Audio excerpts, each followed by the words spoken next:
We can now speak to Southeast Asia correspondent Jonathan Head. And Jonathan, is this something that was expected? Why is this arrest happening now?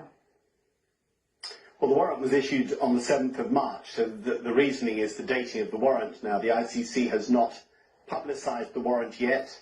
Apparently, it won't routinely do that until it has a suspect in custody, and it is possible, given that Mr. Duterte was taken straight off that plane to an Air Force base, it's very possible they may fly him to The Hague very quickly. What was unexpected was that the government of the Philippines, headed by President Marcos, would move so decisively against such a high-profile and still very popular figure, a former president who, remember, was an ally of Mr. Marcos's until quite recently and still has a huge support base. In the early days of his administration, President Marcos had said he would not cooperate with the ICC investigation. And remember, the Philippines, under President Duterte, actually left the jurisdiction of the ICC, but the prosecutors there have been investigating alleged crimes against humanity, the killings of the war on drugs, from before the time that the Philippines left in 2019. That's why they say they have a mandate.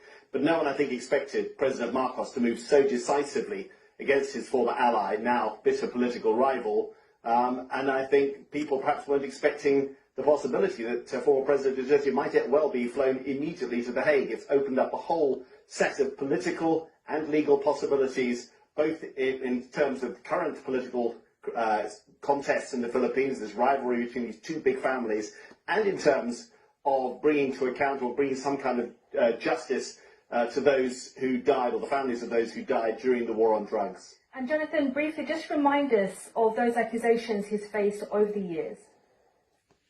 Well, he launched a war on drugs when he came to office in 2016. He was very much in the populist mould.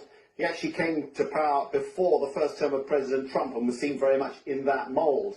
But he threatened to kill large numbers of people. He said he was very willing to accept responsibility, and that's what happened. Huge numbers of people were gunned down in very controversial police operations. This war on drugs ran at full tilt for probably about 3 to 4 years before it started to fade off.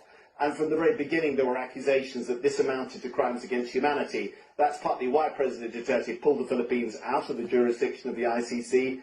But I think for all of the calls for justice for those who were killed and for some kind of accountability for the bloodshed, nobody expected a figure still as powerful and influential as former President Duterte actually to end up being arrested by his own government on a warrant from The Hague.